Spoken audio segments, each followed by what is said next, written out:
The hospital in Chesterfield lay silent and still, the only sounds the occasional hum of distant machinery and the soft echo of footsteps. The night shift had begun, and the usual calm of the late hours settled over the building. The moonlight barely filtered through the high, narrow windows, casting long, thin shadows across the white-tiled hallways. It was a typical evening for James and Caitlin, two cleaners who had spent countless nights sweeping and mopping the sterile floors of the Federal General Hospital. They moved through the empty corridors with practiced ease, their work a routine that had long become second nature. The soft click of their brooms against the linoleum and the faint squeak of the mops on the smooth surfaces were the only disturbances in the otherwise quiet world of the hospital. But tonight there was something different. It wasn't enough to put them on edge, but it was noticeable, an almost imperceptible tension in the air. It wasn't the usual chill that accompanied the late hours. It was something more subtle, a sense that something was off. James couldn't quite place it, but as they moved through the sterile hallways, it lingered in the back of his mind. The building seemed eerily quiet. As they reached the far end of the hall, they paused, their eyes caught by the sight of a slightly ajar door. The morgue. It had always been an area they avoided during their shifts, a place that was both off-limits and, for reasons they never fully understood, oddly compelling. But tonight, something about the door being open piqued their curiosity. It was an odd sight. The door had always been shut tight when they passed by in the past, but now it stood slightly open, as if inviting them to look inside. They stepped closer, their footsteps echoing softly in the quiet corridor. James glanced at Caitlin, raising an eyebrow. Neither of them said anything, but there was a shared understanding between them. Something felt strange, even though nothing had happened yet. The absence of the usual sounds, the usual bustling of nurses and doctors, only heightened the feeling. As they neared the door, they realized that it wasn't just the morgue they were concerned with. It was the absence of someone, the strange emptiness left by the absence of a familiar face. Tom Harrison, the night mortician, was nowhere to be seen. Neither of them had seen him leave his post before. Tom was the kind of man who prided himself on being meticulous, never leaving the morgue unattended during his shift. Yet here they were, faced with an open door and no Tom in sight.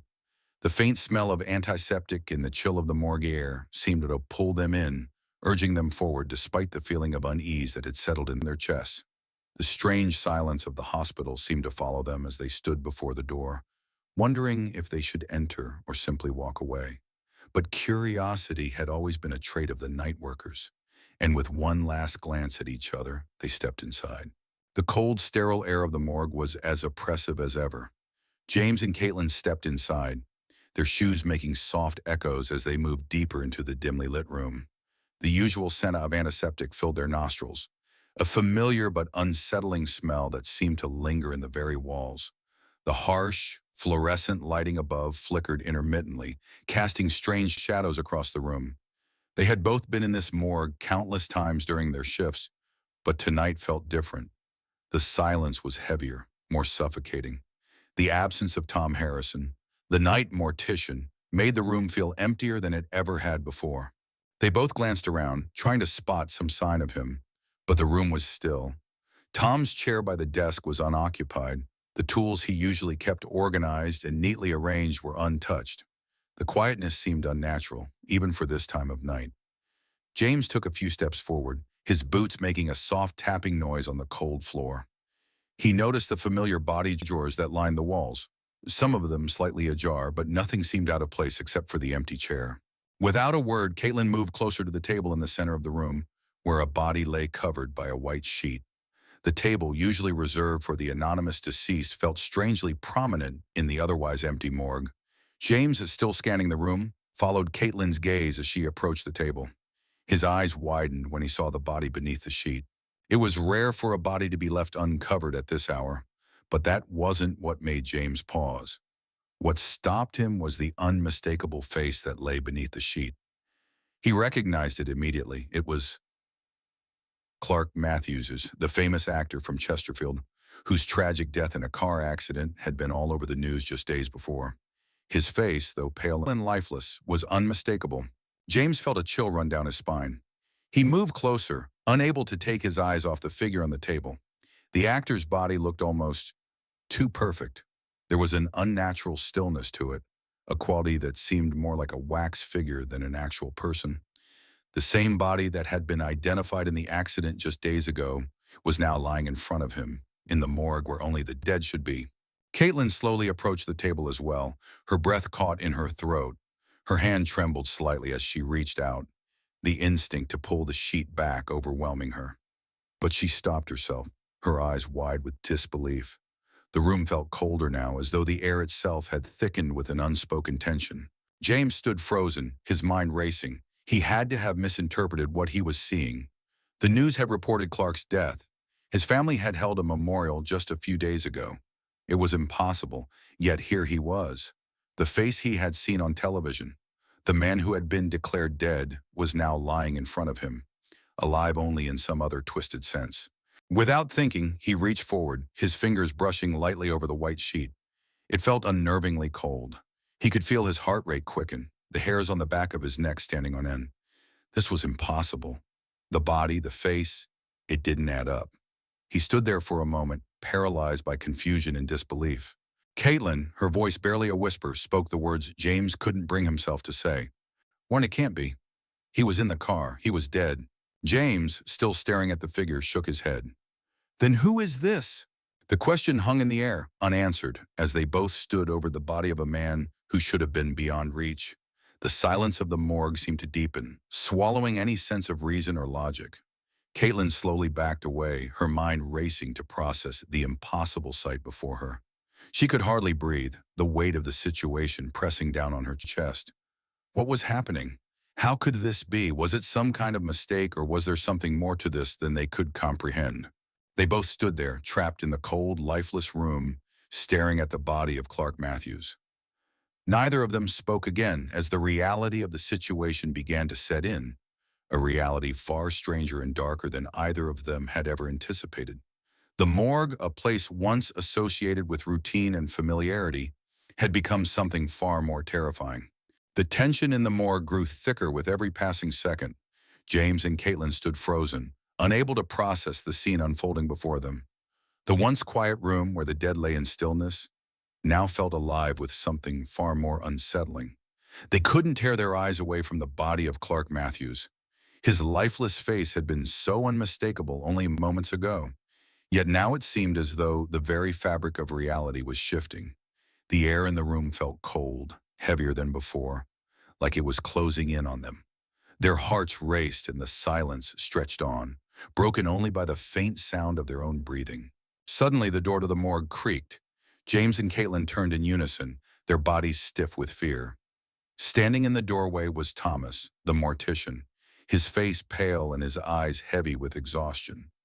He looked like a man who had seen too much, who had been awake far too long, and yet his presence only added to the strange feeling in the room.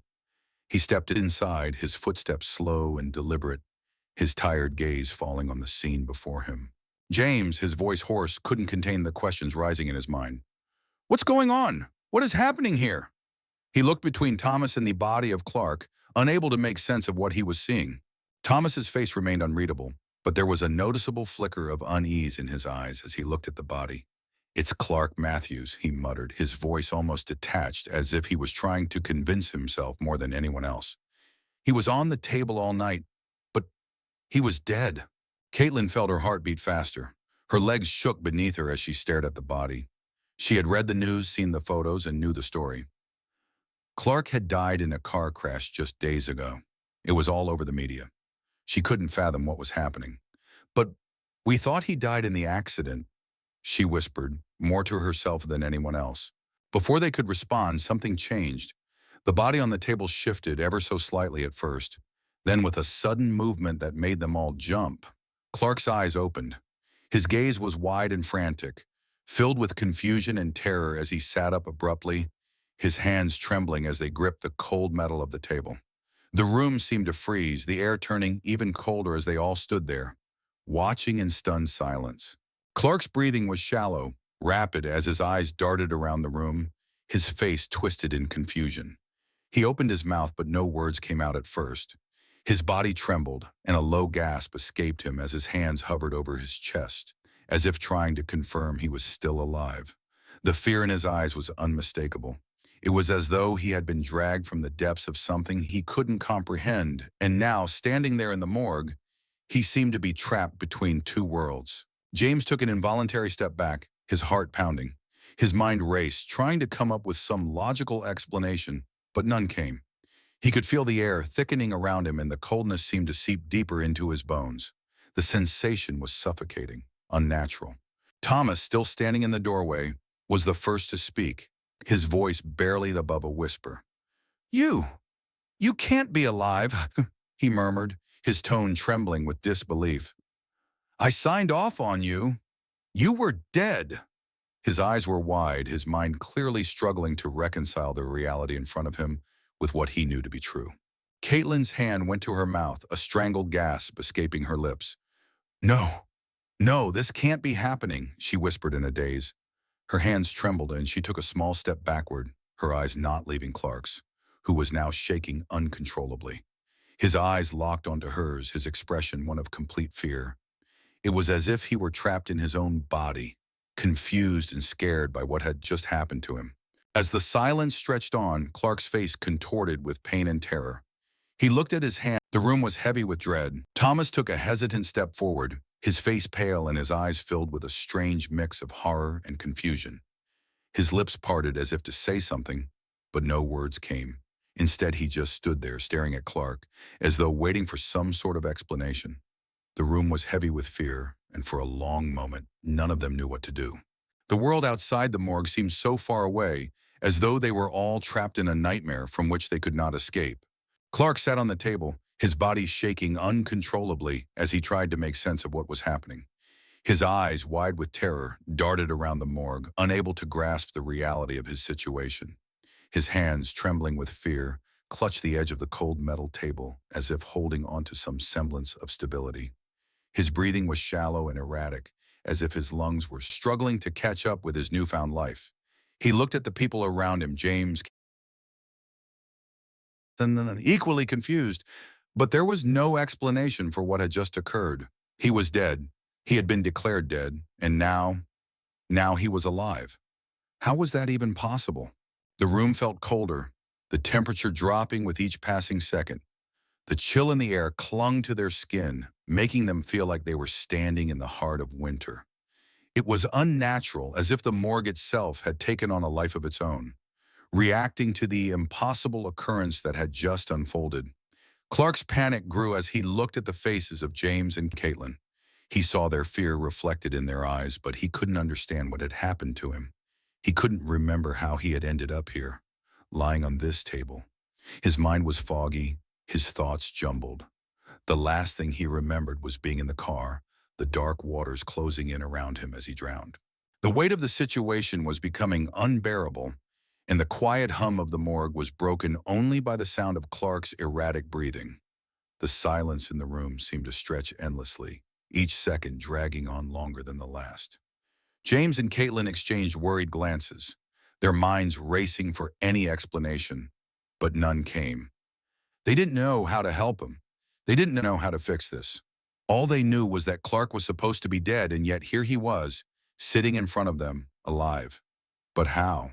Suddenly, a low guttural sound filled the room, reverberating off the walls.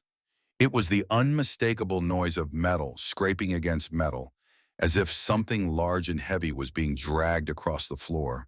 The sound seemed to come from every corner of the room, as though the very walls of the morgue were protesting against the unnatural events that had just transpired. The hairs on the back of James and Caitlin's necks stood on end as they turned toward the source of the sound, their eyes wide with fear. The lights above them flickered violently, casting eerie shadows that danced across the walls, adding to the growing sense of dread. The temperature continued to drop, now so cold that they could see their breath fogging in the air. The coldness seemed to wrap around them, suffocating them, making it harder to breathe. The air itself felt thick, as if something was pressing down on them, forcing them to remain in the room, trapped with whatever force had just woken Clark from the dead. Clark's eyes widened even further as he looked around in panic. His chest heaved with each ragged breath, his heart racing.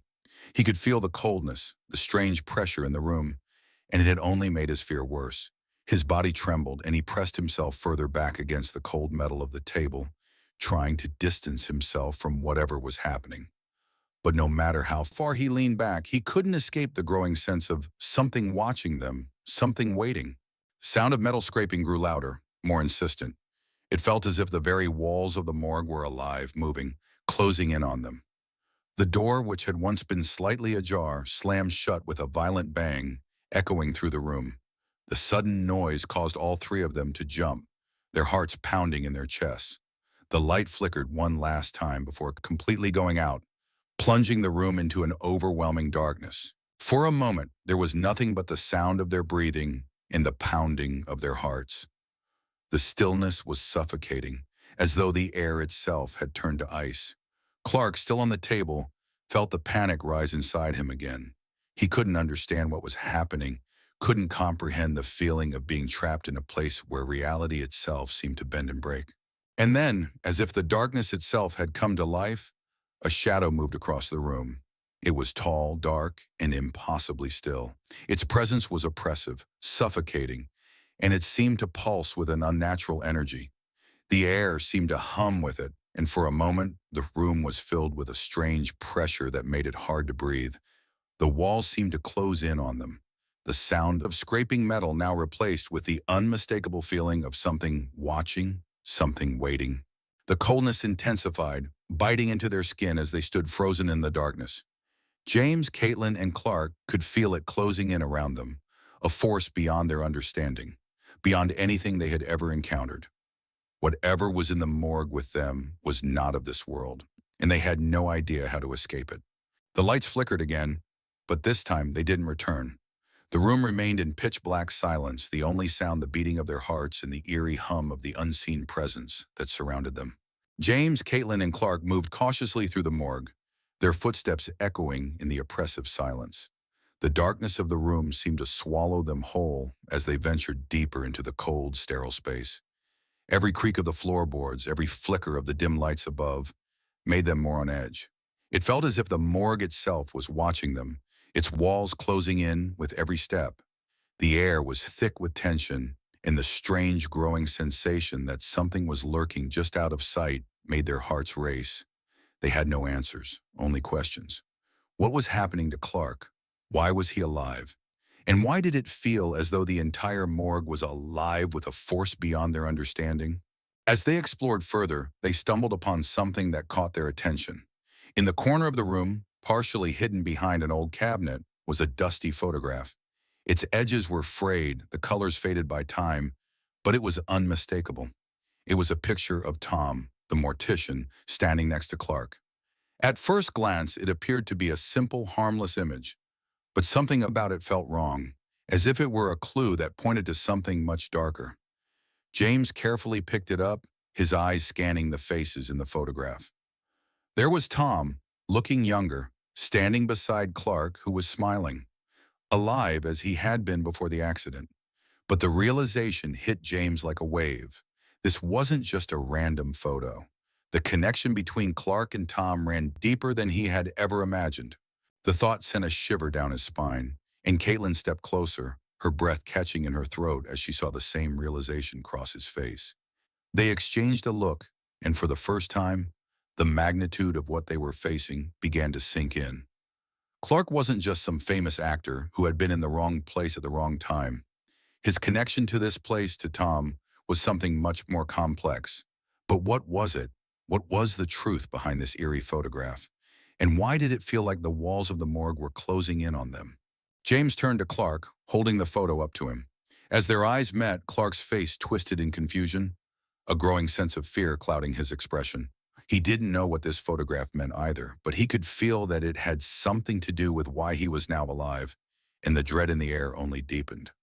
Tom had been more than just a mortician here. There was a hidden history, one that none of them understood yet. Before they could continue their investigation, a strange noise broke the silence, a soft, scraping sound that seemed to come from all around them. The hairs on the back of their necks stood up as they froze, trying to pinpoint the source. It was growing louder, more insistent, and then, without warning, the morgue doors slammed shut with a deafening bang. The sound reverberated through the room, shaking them all to their core. Panic surged within them and they rushed toward the door, but it wouldn't budge. No matter how hard they pushed or pulled, the door remained sealed tight. It was as if something or someone was deliberately keeping them inside. The room fell into darkness, save for the flickering lights above, casting long, eerie shadows across the walls. It felt as if the air itself had thickened, the temperature plummeting to a chilling cold that made their breath visible. Every second that passed felt like an eternity. Clark's body trembled uncontrollably, his mind still racing to make sense of the events unfolding. He could hear the faint scratching sound growing louder, more pronounced, as though something was moving, just out of sight, waiting for the right moment to reveal itself. Then through the thick darkness, a figure began to emerge. At first it was just a shape in the distance, a silhouette barely visible against the shadows. But as it moved closer, they could make out the details. It was not a person. It was something else, something far more unnatural. Its form was tall, unnervingly elongated, with limbs that moved in a jerky, unnatural way. The figure seemed to be made of shadows. Its were part of the darkness itself. It moved silently, effortlessly, and the closer it got, the more oppressive the air became. It was as though the very essence of the morgue was alive with this entity, feeding off their fear, growing stronger with each breath they took. James, Caitlin, and no one dared to speak. No one dared to make a move. The entity was here and there was no escape. The room felt like it was shrinking, the walls pressing in as the darkness wrapped around them. It was as though time had stopped, leaving them trapped in this nightmare with no way out. They could feel its eyes, if it had eyes on them, and the weight of its gaze was enough to crush their spirits. There was no escape from the darkness that had found them. They were all trapped together in the morgue, with the entity now closing in. The answers they sought were within its grasp, but whether they would survive to understand them was another question entirely. James, Caitlin, and Clark moved quickly toward the door, their hearts pounding with terror as they tried to find a way out. The oppressive darkness had swallowed the morgue whole, and every step they took felt like they were sinking deeper into an endless nightmare. Their minds raced, but no answers came. They had to leave. Whatever had happened, whatever was still lurking in the shadows, it was clear they were no longer safe. But as they reached the door, they stopped dead in their tracks. Standing between them and escape was a dark figure, its outline barely visible against the backdrop of the dim room. The figure was tall, its presence dominating the space, and as it stood motionless before them, it seemed to grow even more intimidating. They could feel the coldness radiating from it, an unnatural chill that seemed to freeze the very air around them. The door, their only hope for freedom, was now completely blocked, and they were trapped. The room felt smaller, the walls pressing in as the darkness around them grew thicker. The figure didn't move, not at first, but they could sense that it was watching them, its presence a constant weight on their chests. Caitlin's breath caught in her throat as she realized they were no longer in control. Their desperate attempt to escape had led them right into the grasp of something far worse than they could have imagined. The figure began to advance slowly, its movements smooth and deliberate, as if it knew that fear alone would keep them frozen in place. They were paralyzed by its proximity, unable to move or speak, the very air around them growing heavier with each passing second. The temperature in the room plummeted, the cold sinking into their skin like icy daggers. The light above them flickered once again, casting long shadows that seemed to stretch and twist, as if they were alive. The dark figure in front of them seemed to be made of shadows themselves, its shape shifting with the flickering lights, as though it was part of the darkness it inhabited. James's mind was racing, trying to find a way out, but it was clear there was no escape. The figure wasn't just blocking the door, it was preventing them from leaving, keeping them trapped in this suffocating nightmare. The air itself seemed to be thickening, as though something was closing in around them from all sides. The silence was deafening, broken only by the sound of their own fearful breathing.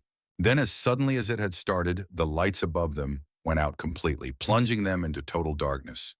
The room was consumed by a terrifying blackness, so thick they could almost feel it pressing against their skin. In the pitch-black silence, they could hear a faint whisper, so soft at first that they weren't sure if it was real. But then it grew louder, clearer, a low, guttural sound that seemed to come from everywhere and nowhere at once. The whispers were incomprehensible, like a language they had never heard, an ancient, forgotten language. They stood in the darkness, unable to see, unable to move, but they could feel the presence around them growing stronger. It was no longer just a figure. It was something else, something ancient and terrible, something that had always been there, hiding in the shadows, waiting for this moment. The whispers grew louder, and the feeling of being watched intensified. They realized then that this wasn't just the end of their nightmare, it was only the beginning. The weight of the darkness seemed to crush them, as though the very air was alive, suffocating them in its grip. They were trapped, surrounded by something they couldn't comprehend, and with each passing second, the sense of dread deepened. The whispers continued, relentless and haunting, as they waited for the next phase of whatever was coming for them. The darkness had become alive, and whatever had been lurking within it was far more terrifying than anything they had imagined. This was no longer just a fight for survival. It was the beginning of something much worse, and whatever had been set in motion could no longer be stopped.